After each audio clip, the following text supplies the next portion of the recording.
The HSE wrote off nearly €1 million in salary it overpaid to staff, an audit by its own internal watchdog has revealed. The money had been due to be repaid by 711 staff and former staff, some of whom may have died or gone to live abroad.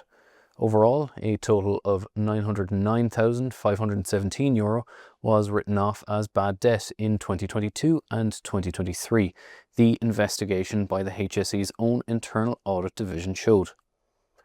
Late entry unpaid leave, a departing employee not being taken off the payroll, and overpaid allowances were among a number of reasons given for overpayment errors. The new HSE payroll audit found that some €14.6 million in overpaid salary was outstanding in 2023, a rise of €4.6 million on the previous year.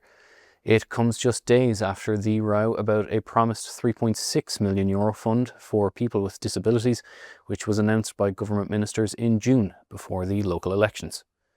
The fund was supposed to go towards organisations providing therapies and supports who applied to the HSE, but it never materialised. The Department of Children, Equality, Disability and Integration was overseeing the special allocation, but the HSE said it did not receive approval or funding to proceed with the initiative. In its response to the auditors, the HSE said that, quote, "Where possible, all actions are taken to ensure optimum recovery of payroll overpayments."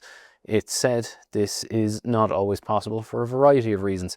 The payroll department manage the process of overpayments and keep full records of same. The governance and compliance team keep a record of any relevant derogations around payroll overpayments. There is a national payroll overpayments oversight group who meet at least quarterly to review the same.